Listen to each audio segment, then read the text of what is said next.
জলপাইয়ের দিন আসবে আর আমাদের বাসায় জলপাইয়ের এই আচার বানানো হবে না তা কিন্তু কখনো হয় না। যখনই জলপাইয়ের সিজন আসে তখনই আম্মু আমাদের বাসায় জলপাইয়ের এই তেলের আচারটি বানায়। আর জলপাইয়ের এই তেলের আচারটি আমাদের সবার এত এত প্রিয় যে খুব তাড়াতাড়ি বয়াম খালি হয়ে যায়। এখানে জলপাইগুলো কুচি করে নেওয়া হয়েছে। কুচি করে নেওয়া হয়েছে মানে হচ্ছে এপিট ওপিট করে একটু চিড়ে নেওয়া হয়েছে। এবার এতে হলুদ আর লবণ দিয়ে ভালো করে একটু মিক্স করে নেওয়া হচ্ছে। এবার এগুলো থালাতে ঢেলে ছাদে নিয়ে যাওয়া হচ্ছে রোদে দেওয়ার জন্য।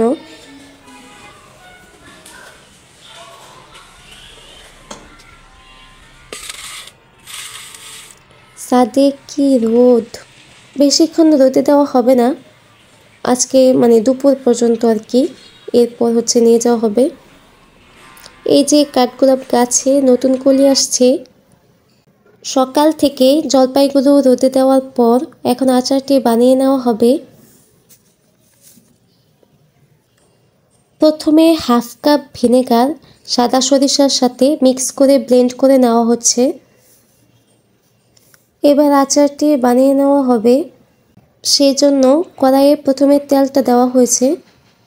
তেলটা গরম হতে থাক, এই ফাঁকে দেখাই রোদে দেওয়ার পর জলপাইগুলো কেমন হয়েছে।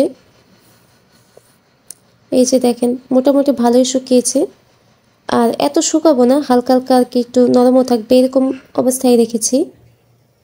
এদিকে তেলটা গরম হয়ে গেছে। এবার এতে তেজপাতা, এলাচি, দারুচিনি দিয়ে দেওয়া হলো।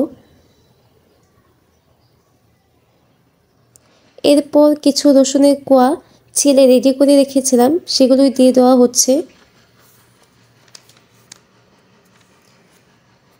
এবার কিছুক্ষণ একটু নেড়ে নেওয়া হচ্ছে। সরিষার তেলটা যে একেবারে খাঁটি সেটা দেখেই বোঝা যাচ্ছে, দেখেন কি পরিমাণ ফেনা হয়েছে উপরে। এবার এতে দিয়ে দেওয়া হবে হাফ চামচ আদা বাটা, 1 চামচ ধনিয়ার গুঁড়া, 1 চা চামচ জিরার গুঁড়া, হাফ চামচ হলুদের গুঁড়া।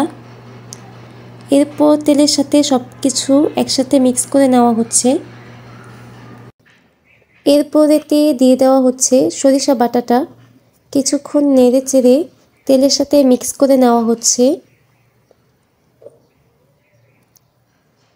তেলের সাথে সরিষা বাটাটা ভালো করে মিক্স করে নেওয়ার পর এতে দিয়ে দেওয়া হলো জলপাইগুলো।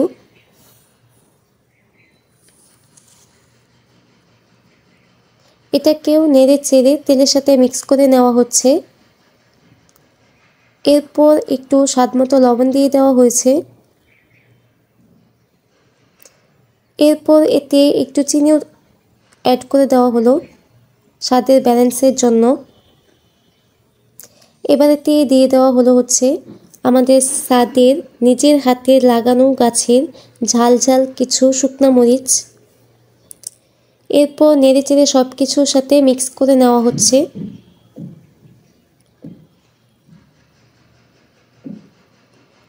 এবার সব শেষে এতে দিয়ে দেওয়া হলো 5 ফোড়ন গুঁড়ো।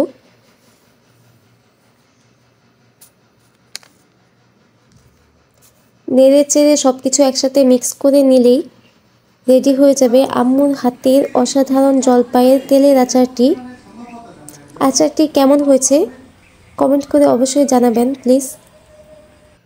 তো আজকের ভিডিওটি এই পর্যন্তই। সবাই ভালো থাকবেন, সুস্থ থাকবেন, আর চ্যানেলটাকে সাবস্ক্রাইব করে দিবেন যদি ইউটিউব থেকে দেখে থাকেন, আর ফেসবুক থেকে দেখে থাকলে পেজটাকে ফলো দিয়ে পাশে থাকবেন। ধন্যবাদ সবাইকে।